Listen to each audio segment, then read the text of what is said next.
nuit des temps, une terre a forgé les hommes de feu, une terre où l'on ne plie jamais, une terre où naissent les conquérants.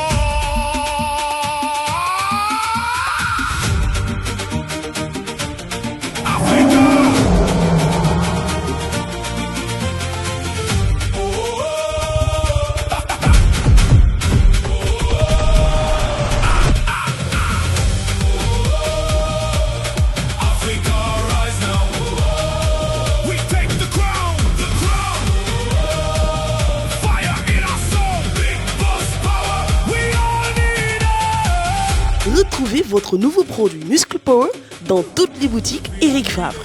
Big Boss, la marque des champions. Amis internautes d'Eric Favre TV, bonjour. On se retrouve aujourd'hui au cœur de Dakar, plus précisément dans le centre de Jaraaf. Pourquoi? Pour y rencontrer une légende, un joueur que vous avez connu, un ancien international, Cher Sidi Ba. Bonjour Cher Sidi. Bonjour Tani. Bonjour. C'est un plaisir de vous recevoir aujourd'hui sur Eric Favre TV pour parler du football. Plaisir de partager. Merci beaucoup. Vous préférez quelle casquette? La casquette d'ancien joueur, de légende ou bien de consultant? C'est difficile à choisir. Je pense qu'ancien joueur, je pense que ça sonne plus large. Je pense qu'ancien joueur, je choisirais ancien joueur. Ancien joueur. Vous êtes aussi le directeur sportif de Jaraaf. Comment cela se passe avec bien sûr le championnat du Sénégal? Oui, ça se passe pas mal. Je pense que c'est un travail qui demande beaucoup de temps, beaucoup de réflexion, beaucoup d'organisation. Et je pense que être directeur sportif d'un club, d'un aussi grand club que le Jaraaf, c'est pas facile. Ça demande beaucoup de responsabilités, ça demande beaucoup de travail, il y a beaucoup de pression qui est là parce que c'est un grand club, c'est un club qui vit avec des titres, avec des victoires. Oui. Et on a des supporters qui sont trop exigeants et donc c'est pas facile, Oui. pas facile, mais on essaye de faire notre maximum pour satisfaire d'abord le club, satisfaire nos supporters et on essaie de notre mieux. Vous l'avez dit, avec des supporters très exigeants, c'est quand même l'un des clubs légendaires de la ville de Dakar. Qu'est-ce que cela fait d'être le directeur sportif, c'est-à-dire toute la pression en fait autour de cette équipe du Jaraaf? C'est d'abord une fierté, un honneur et je pense que je suis né au Jaraaf, j'ai grandi au Jaraaf et je pense que c'est une succession parce qu'il ne faut pas oublier que mon père a été président de ce club avant d'être président de la Fédération sénégalaise de football et donc aujourd'hui je suis ses pas et j'essaie de faire de mon mieux pour hisser ce club à un très haut niveau. Et aujourd'hui, je vis avec cette pression, des supporters, cette pression du club, cette pression de résultats, parce que le Jaraaf, chaque année, se doit de gagner quelque chose. Oui. Et c'est pas facile, mais on essaie de faire notre maximum, on essaie de faire de notre mieux pour déjà mériter cette confiance, que le club a voulu me faire. Et on essaye d'année en année de progresser, de gommer nos erreurs. Et on va essayer de progresser la saison prochaine pour essayer de faire de notre mieux pour faire de meilleurs résultats. Vous avez aussi été ancien international. Est-ce que vous pouvez revenir sur votre carrière au cours, bien sûr, des années précédentes? Vous avez été aussi, comme je viens de le dire, un ancien international sénégalais. Vous avez eu à évoluer dans différents clubs, mais aussi dans d'autres clubs sur le plan international. Et surtout pour revenir sur, bien sûr, l'équipe nationale du Sénégal que vous avez très bien connue. Oui, tout à fait. Je pense que comme tout bon enfant sénégalais, je dirais même africain en général, j'ai démarré très tôt à taper sur un ballon de foot.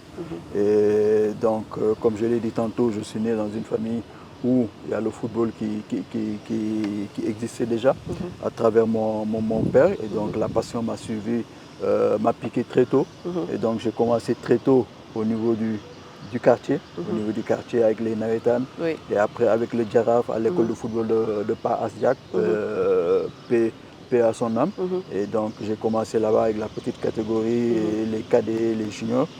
Après aussi, je suis né dans une famille où les études primaient. Et donc, mon père insistait beaucoup sur les études. Je continuais mes études. Je suis allé en France pour faire un BTS de comptabilité. Et en parallèle, je jouais au foot. Et donc, comme je l'ai dit tantôt, c'est ici que j'ai commencé très tôt avec au Jaraaf et j'ai gravi les échelons. Et entre ces années, je suis allé en France pour faire mes études. Et après ça, après le BTS de comptabilité, je suis revenu ici au Sénégal. Et c'est là que je me suis lancé carrément dans le foot, en intégrant l'équipe senior du Jaraaf. J'ai commencé avec eux ici en jouant le championnat et on a fait quoi, je pense 4-5 journées. Et là, j'ai été convoqué en équipe nationale pour la première fois par Claude Leroy. Et il ne faut pas oublier aussi, c'est un élément très important. À ce stade de ma carrière, je jouais comme avant-centre. Et donc, j'ai été convoqué pour la première fois en équipe nationale comme avant-centre. J'ai fait le tournoi de la zone 2, on appelait ça le tournoi de l'UFOA ici à Dakar, et qui était en prélude de la préparation pour la CAN 92, organisée ici au Sénégal. Et j'ai fait la préparation avec eux. Malheureusement, c'est tout à fait normal, je pense que pour moi c'était très tôt, du moment que j'avais que 4 matchs de championnat dans les jambes.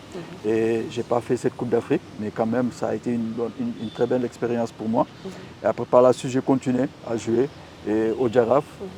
Par la suite, après, je suis parti à la Jeanne d'Arc.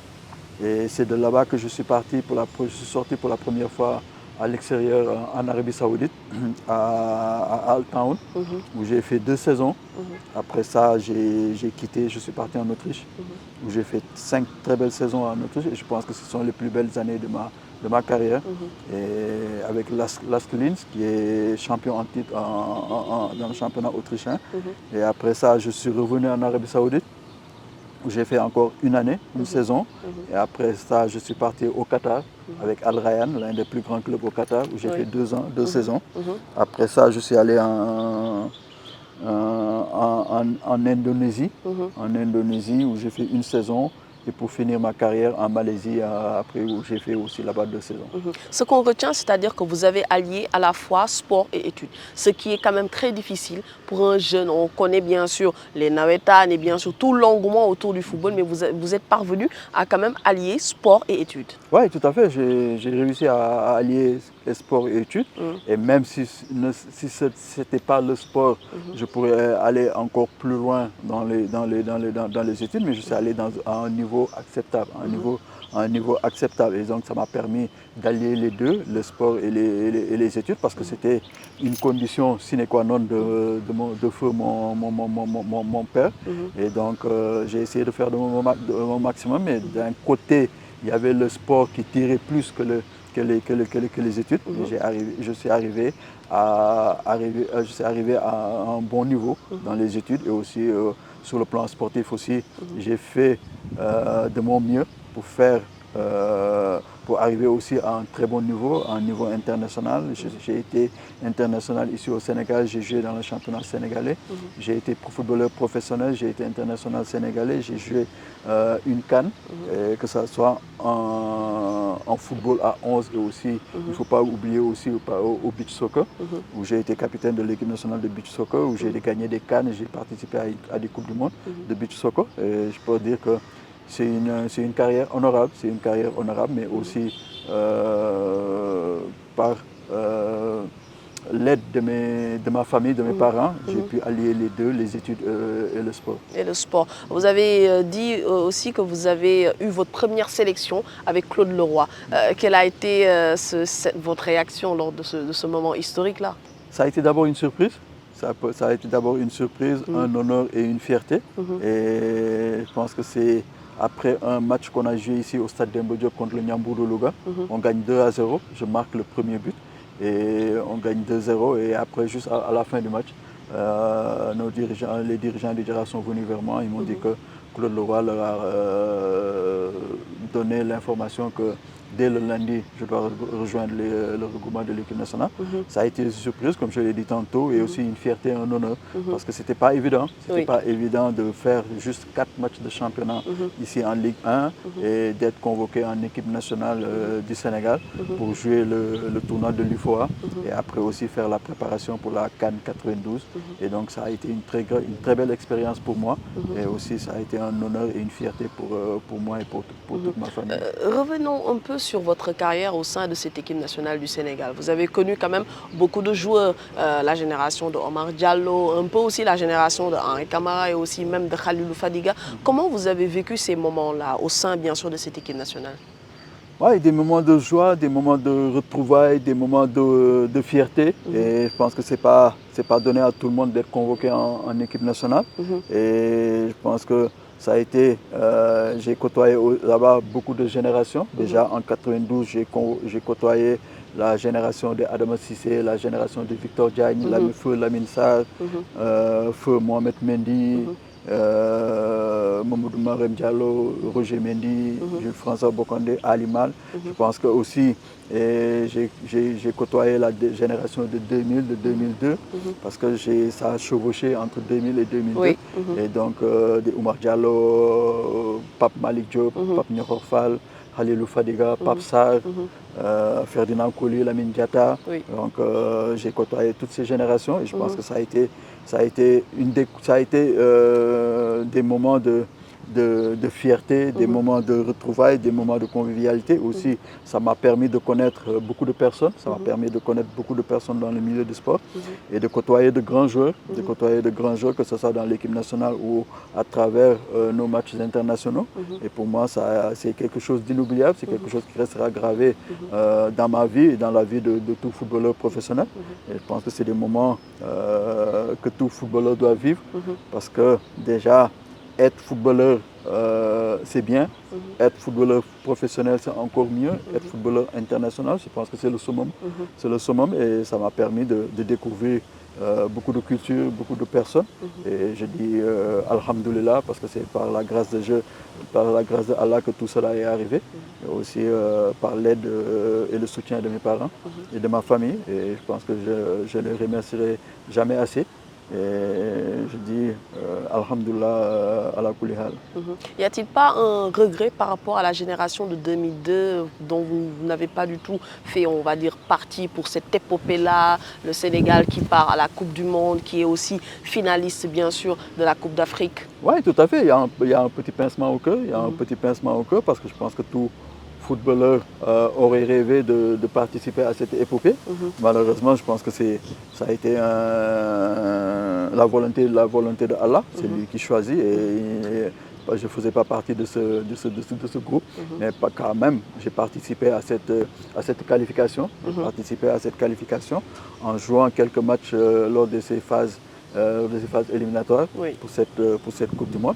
Je n'ai pas joué cette Coupe du Monde, mais quand même, je me sens investi dedans. Je me sens investi dedans de cette épopée parce que j'y ai participé et j'ai fait quelque chose au moins qui a permis au Sénégal de se qualifier pour cette Coupe du Monde. Le Sénégal a longtemps connu quand même, on va dire, des moments assez sombres dans le football au niveau africain. Le Sénégal en 2002, c'était très bien, on va dire une qualification à la Coupe du Monde, plus bien sûr la finale à la Coupe d'Afrique. Mais après, il y a eu des années où le Sénégal, vraiment, sur le plan sportif, au niveau africain, a vraiment connu des moments difficiles. 2006, on se souvient aussi de l'année de Bata. On se souvient de beaucoup, on va dire, beaucoup de choses qui se sont passées avant, bien sûr, l'arrivée d'Aliou Cissé.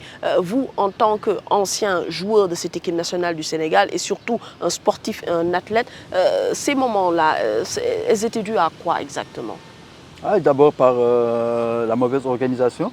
D'abord par la mauvaise organisation et aussi par l'inexpérience de nos dirigeants qui étaient à la tête de notre football. Et je pense que c'est aussi par rapport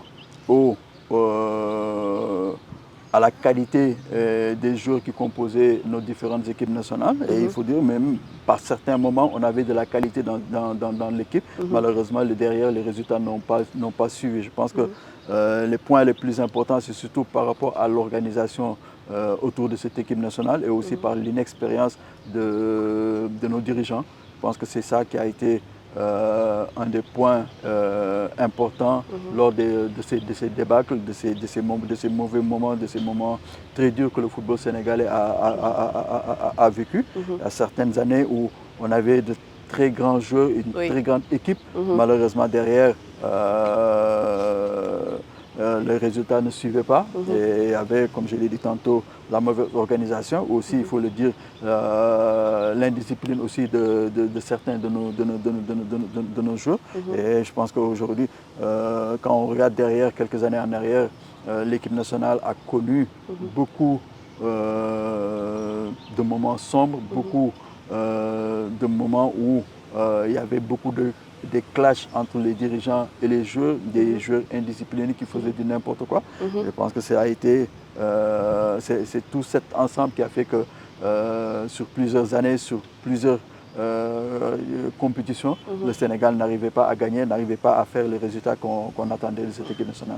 Malheureusement, mais maintenant arriva l'épopée, on va dire, de Aliou Cissé. Aliou Cissé, il a connu, on va dire, beaucoup de revers. On se souvient de 2017, de 2019, mais en 2021, l'équipe nationale du Sénégal, avec, on va dire, pratiquement un groupe plus quelques nouveaux joueurs, est parvenue à être sur le toit de l'Afrique.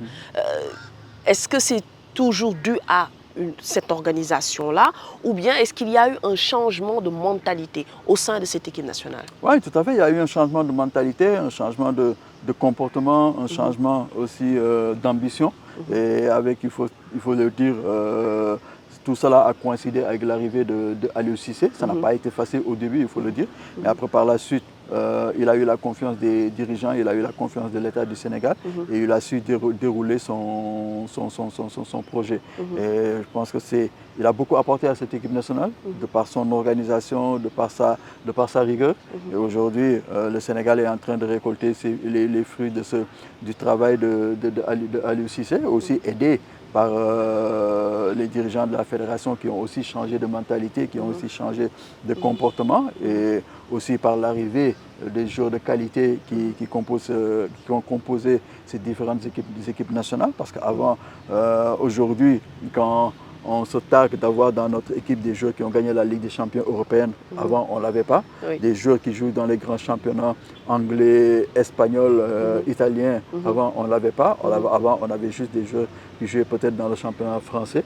Et aujourd'hui, on a de grands joueurs qui jouent dans les grands championnats que tous les grands joueurs du monde jouent, où les grands joueurs du monde jouent. Et je pense que c'est aujourd'hui ce qui fait la force de cette équipe nationale. C'est avoir des joueurs qui n'ont pas de complexe, des joueurs qui boxent dans la cour des grands et aujourd'hui qui ont des ambitions personnelles et collectives. Aujourd'hui, avec tous ces arguments qui sont transposés au niveau de l'équipe nationale, ce qui fait qu'aujourd'hui, on a ces résultats qu'on a actuellement. Aujourd'hui, on peut se targuer d'être double champion d'Afrique. Et donc, c'est ce vent de changement qui est venu avec Aliou, qui a fait qu'aujourd'hui, les résultats ont complètement changé. Pourtant, sur le plan tactique, il a longtemps été décrié. Aliou Cissé, parfois, stratégiquement ou bien tactiquement, on disait que voilà, c'était un coach trop défensif. Quelle analyse vous portez sur son coaching? Oui, ça a été beaucoup décrié. Aussi, le contenu aussi a été beaucoup décrié et à juste raison. Et à juste raison parce qu'aujourd'hui, moi, je ne peux pas accepter que Aliou ait cette armada de joueurs qu'il avait sous la main et que l'équipe nationale du Sénégal n'arrive pas à produire du beau jeu. Mais je pense qu'il faut accepter sa philosophie et ça lui a permis d'être champion d'Afrique et il a raison sur tout le monde. Parce qu'aujourd'hui, le football, tout entraîneur est jugé par rapport à ses résultats. Et aujourd'hui, je pense que lui, les résultats qu'il a eus sont positifs. Et il pouvait mieux faire. Il pouvait mieux faire parce qu'avec les joueurs qu'il avait sous la main, il pouvait, je pense que durant les 10 ans ou bien même plus qu'il a passé avec l'équipe nationale, il pouvait avoir plus d'une CAN. Il pouvait avoir 2 ou bien même 3. Mais malheureusement, à certains moments, sur certains matchs, il n'a pas été assez ambitieux. Il n'a pas eu assez assez d'ambition pour aller plus loin. Mais il faut le dire quand même, avec la philosophie qu'il avait, avec le projet qu'il avait, il est arrivé à être champion d'Afrique. Et là, on lui dit bravo, mais comme je l'ai dit tantôt, il pouvait faire mieux. La séparation avec la fédération n'a pas du tout été, on va dire, les plus faciles entre Aliou Cissé et la fédération qui était bien sûr en place. Par la suite, maintenant, on a eu un nouvel entraîneur, un nouveau sélectionneur, Pape Thiaw, qui vient quand même en gagnant le CHAN. On disait qu'il est inexpérimenté, mais il a quand même longtemps accompagné cette équipe nationale-là avec bien sûr Aliou Cissé. Maintenant, le voilà à la tête de l'équipe nationale du Sénégal. Et pour, on va dire, sa première compétition, Pape Thiaw remporte la CAN. C'est quand même quelque chose d'extraordinaire ce qui s'est passé au Maroc. Oui, tout à fait, c'est quelque chose d'extraordinaire. Et il faut dire aussi, il faut comprendre cela aussi par Pape Thiaw a pris le train en marche. Pape Thiaw a pris le train en marche, donc lui, il est venu, il avait trouvé que le train était déjà en marche et il est sauté dans le wagon pour aller avec. C'est une continuité selon vous? C'est une continuité parce que Pape, il était adjoint de Aliou. Aliou est parti, lui il a continué en étant intérim et après il a été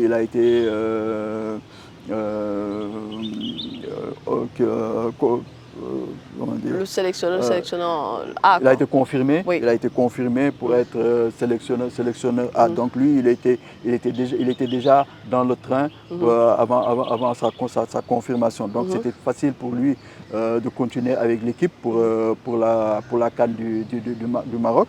Après, par la suite, après la CAN, il y a eu cette fameuse coupe du Monde qui vient de se terminer. Et je pense qu'aujourd'hui, peut-être, il a voulu être dans la continuité ou bien essayer de changer certaines choses qui n'ont pas du tout marché. Et je pense que lui, il avait toutes les cartes en main pour faire une très belle Coupe du Monde. Mais malheureusement, il s'est entêté. Et aujourd'hui... Selon vous, il s'est entêté? Oui, il s'est entêté parce que je pense que avant la Coupe du Monde, on voyait déjà les signaux qui clignotaient à l'orange. Et donc, il fallait qu'il prenne ses devants. Malheureusement, il s'est entêté avec ses convictions, avec ses certitudes. Et il a pris de mauvaises décisions. Déjà, le match contre la France devrait lui servir d'exemple. Malheureusement, il ne s'en est pas servi. Il est resté tête basse. Il a continué avec ses certitudes qui lui ont joué de mauvais tours. Et on a vu le résultat à la fin. Mais comme je l'ai dit tantôt, pour la CAN, c'était facile parce que c'était une continuité. Mais la Coupe du Monde, c'était un autre niveau. Il fallait insuffler du sang neuf. Il fallait essayer de réinventer quelque chose. Malheureusement, il ne l'a pas fait. Il est parti avec ses certitudes. Il croyait que ce qui a marché lors de la CAN pouvait marcher lors de cette Coupe du Monde. Et la Coupe du Monde, c'est un autre niveau, c'est autre chose. Il fallait autre chose pour faire les résultats que les Sénégalais attendaient lors de cette Coupe du Monde. Ce que les gens ont remarqué par rapport au coaching de Pape Thiaw, c'est sa lecture de jeu. Et pourtant, pour parler de la Coupe du Monde, on a vu que Pape Thiaw, c'est carrément ce qu'il a perdu. On a vu les changements qui ont été opérés par le sélectionneur. On n'a pas du tout compris. Plusieurs consultants et techniciens, certainement comme vous, se sont presque même offusqués par rapport aux changements en fait, opérés par Pape Thiaw. Est-ce que cela a eu dû toujours à cette mauvaise organisation? Parce qu'il faut le rappeler que Pape Thiaw, il y a eu des prémices. Parce qu'avant de partir, il y avait ces problèmes-là de contrat. Il n'était pas du tout, en fait, n'avait pas du tout signé son contrat. Est-ce que c'est ce qui explique, on va dire, la débâcle de cette équipe nationale du Sénégal? Pour moi, c'est un point secondaire parce que déjà, avant d'aller à la CAN, après la CAN, avant d'aller à la Coupe du Monde, Pape était sans contrat. Donc il savait cela. Donc lui, il a accepté d'y aller avec ses problèmes. Donc il a accepté. Mais je vois mal arriver à la Coupe du Monde et soulever ce problème jusqu'à...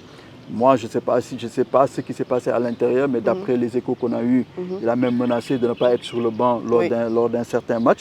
Et je pense que pour moi, déjà accepté de partir, de quitter ici le Sénégal, aller jusqu'aux États-Unis sans contrat. Il a accepté. Il a accepté d'être sur le banc lors du premier match. Oui. Il a accepté, c'est lors du second match que les problèmes ont commencé. Il pense qu'il fallait déjà commencer avant d'aller ici, avant de quitter le Sénégal, régler ce problème, même avant la CAN, ou bien même juste après la CAN, régler ce problème avant la Coupe du Monde.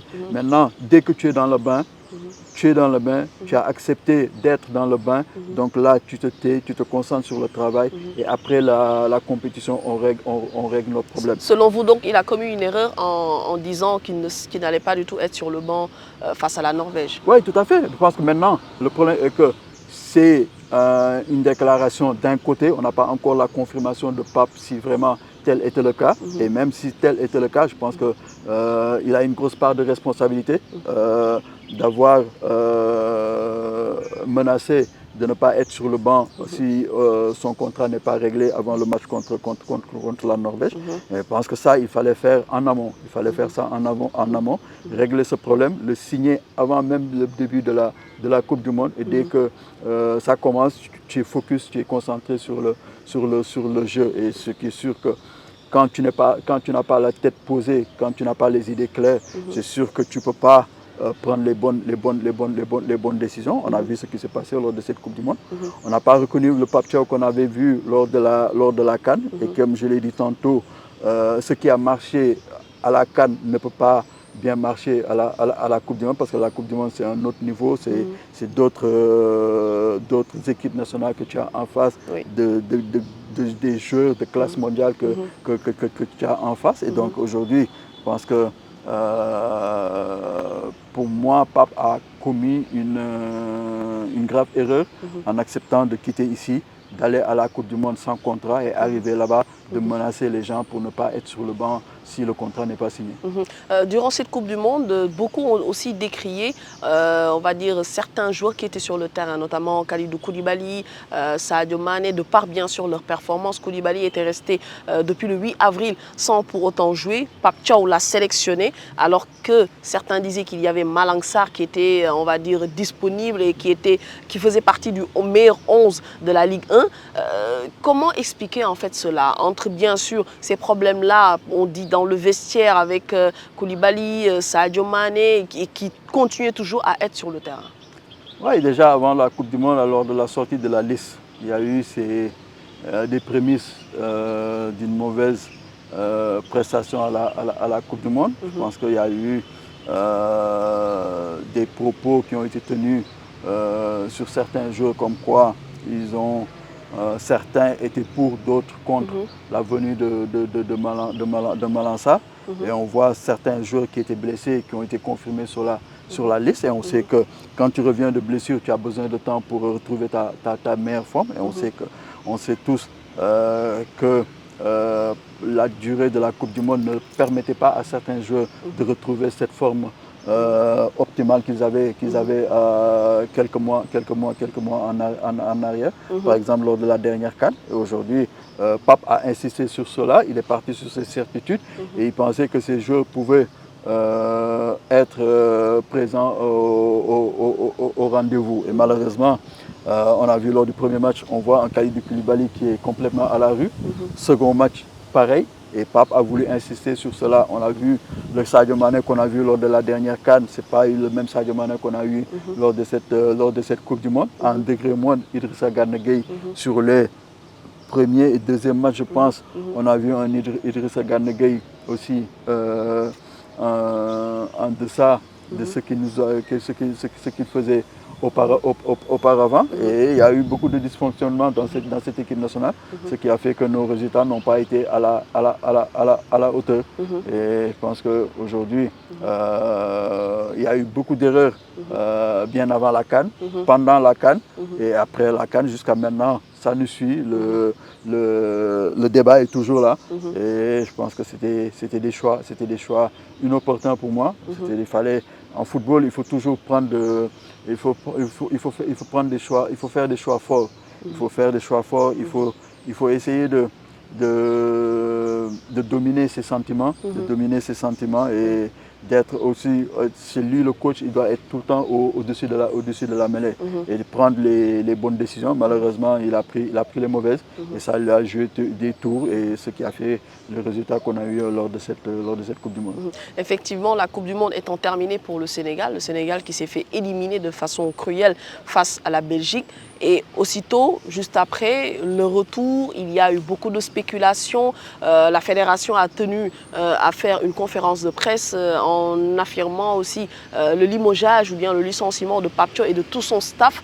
C'est-à-dire que d'après cette conférence de presse-là, tout était de la faute du sélectionneur national. Est-ce que vous partagez ce même avis-là? Non, pas du tout.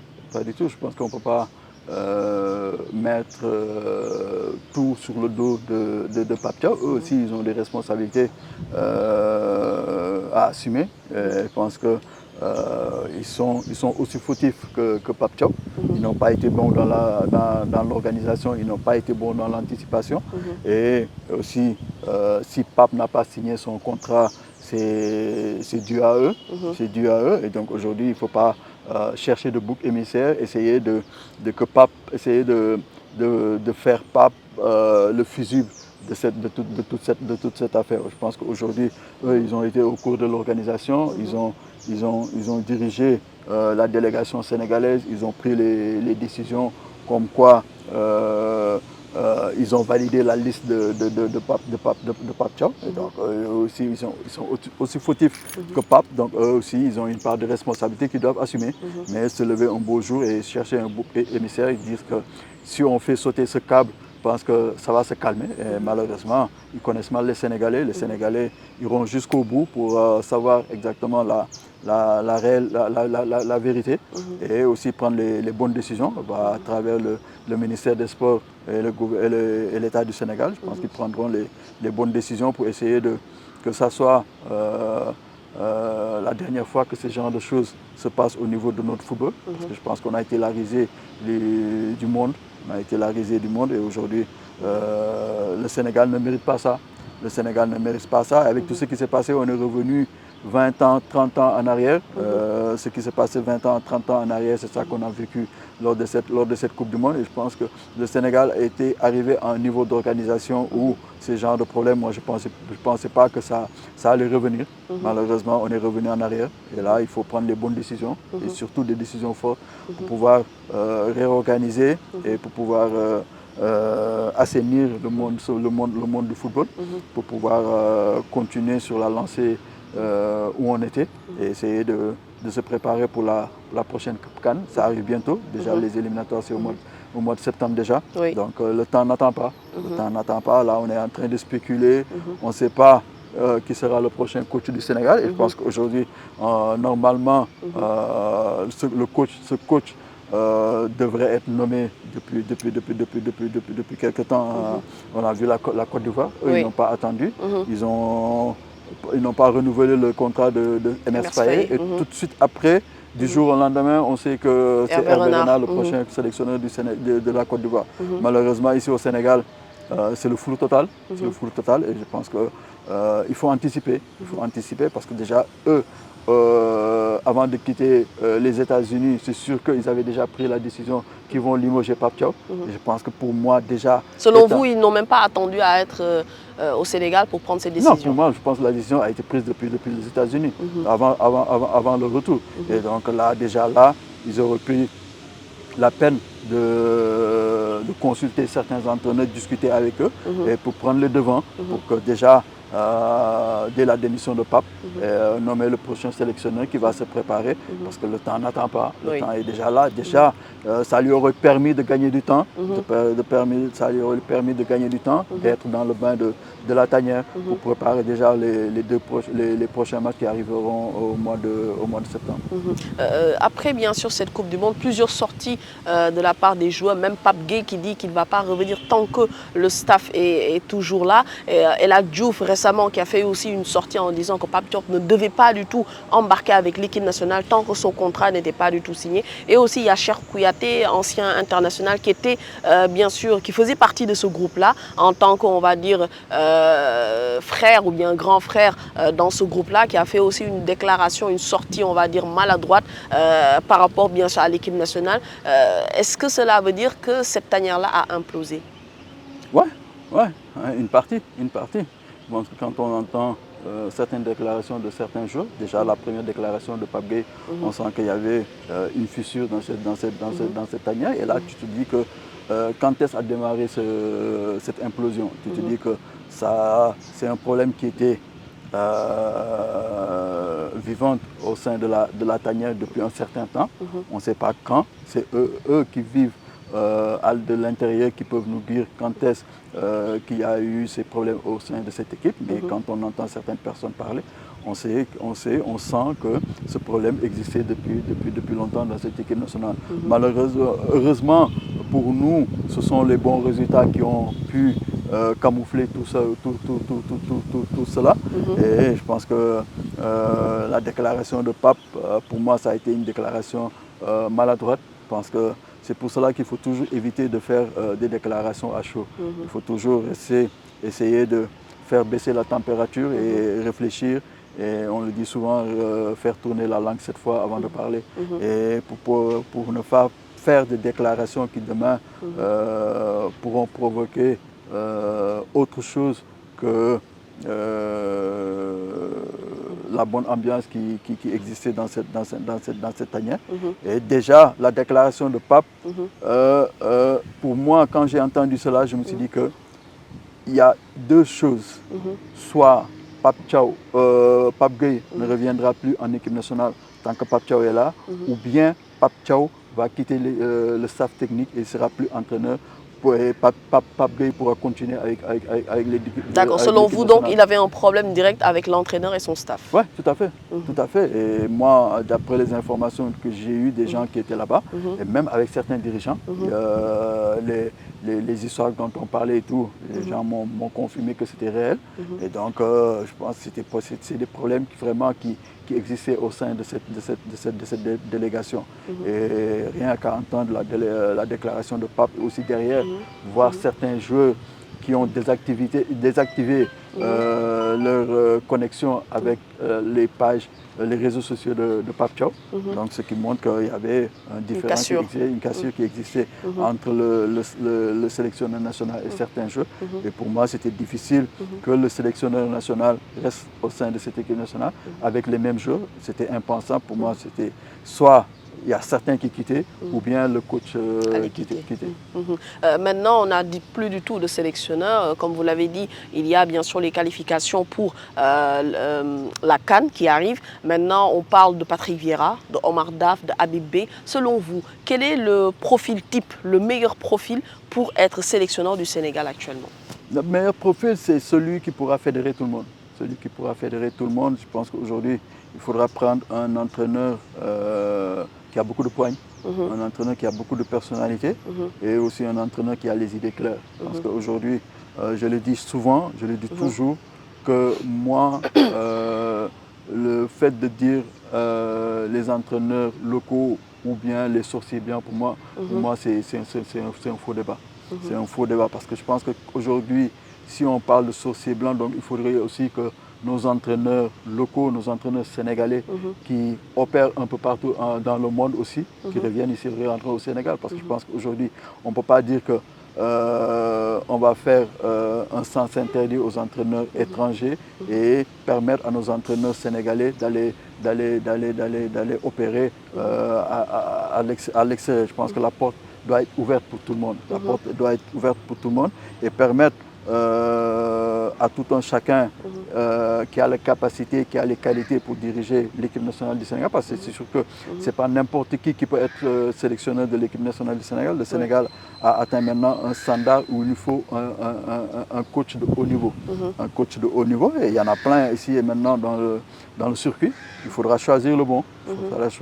Il faudra d'abord avoir des entretiens avec certains qui sont ciblés, certains qui sont ciblés, et essayer de voir leur philosophie, essayer de voir leurs ambitions et prendre le meilleur. Prendre le meilleur, mais surtout, il faudra prendre quelqu'un qui a beaucoup de poigne. Vous pensez que Patrick Vieira a ce profil-là? Moi, peut-être de par son expérience, peut-être de par sa connaissance du football, mais moi, de par son body language, je me dis que Patrick, pour moi, ce sera très difficile qu'il soit l'entraîneur du Sénégal. Parce que c'est quelqu'un de calme, c'est quelqu'un de posé, c'est quelqu'un qui ne parle pas trop. Et ici au Sénégal, il faut quelqu'un qui a un caractère fort, quelqu'un qui a un caractère fort, quelqu'un qui vit le football à 200%, quelqu'un qui est là, qui harangue les troupes, qui est là, qui réagit. Et moi, Patrick, je le trouve un peu froid. Je le trouve un peu froid pour matcher avec l'environnement du Sénégal. Donc selon vous, Patrick Vieira ne va pas du tout être, on va dire, conforme par rapport au vécu de cette équipe nationale du Sénégal, donc un Habib Beye ou bien un Omar Daf? Habib, ce sera pour moi aussi, c'est un peu tôt. Habib, c'est un peu tôt, on l'a vu aussi, il faut le dire, quand on voit le parcours de Habib par les clubs, à travers les clubs où il est passé. Parce que les résultats ne sont pas aussi bons qu'on le pense. Et Omar, il a cette expérience, il a cette sagesse. Et aussi, il pourrait être un bon choix si on arrive aussi à le coupler avec quelqu'un aussi de plus bouillant. Avec quelqu'un de plus bouillant, parce que Omar aussi, c'est quelqu'un de très calme, c'est quelqu'un de très calme, de très posé, mais aussi il a les idées claires. Et je pense qu'il a fait son parcours avec l'équipe nationale, il connaît la tanière, donc il ne vient pas dans un environnement qui est nouveau pour lui. Il ne faut pas oublier qu'il a été adjoint de Aliou Cissé pendant la Coupe du Monde de Russie en 2018, je me pense, si je ne me trompe pas. Et donc il connaît la tanière, il connaît déjà la température qu'il fait au sein de la tanière. Je pense qu'il pourrait être un bon choix. Il pourrait être un bon choix, mais aussi, comme je l'ai dit, il faudra aussi lui mettre quelqu'un à côté de lui qui pourra l'aider, qui pourra l'épauler. Parce que je pense que ça a été un des points négatifs du staff de Pape Thiaw, parce qu'on n'a pas senti autour de lui un staff des gens, des adjoints qui apportaient un plus pour Pape. Malheureusement, je le sentais seul, et derrière il avait des entraîneurs. Quand on prend son adjoint qui était venu ici en équipe nationale au début comme préparateur physique, qui a terminé comme adjoint. Donc je pense que là, il ne faut pas mélanger les choses. Il ne faut pas mélanger les choses. Un adjoint est un adjoint, un préparateur physique. Et un préparateur physique, même s'il a pris du galon, même s'il a pris de l'expérience, mais il restera toujours à la base un préparateur physique. Il faut prendre des gens calés, des gens qui peuvent changer le cours d'un match et qui peuvent aider l'entraîneur principal à prendre les bonnes décisions. C'était bien sûr un entretien avec Cheikh Sidiba. Cheikh, ça touche à sa fin, votre dernier mot?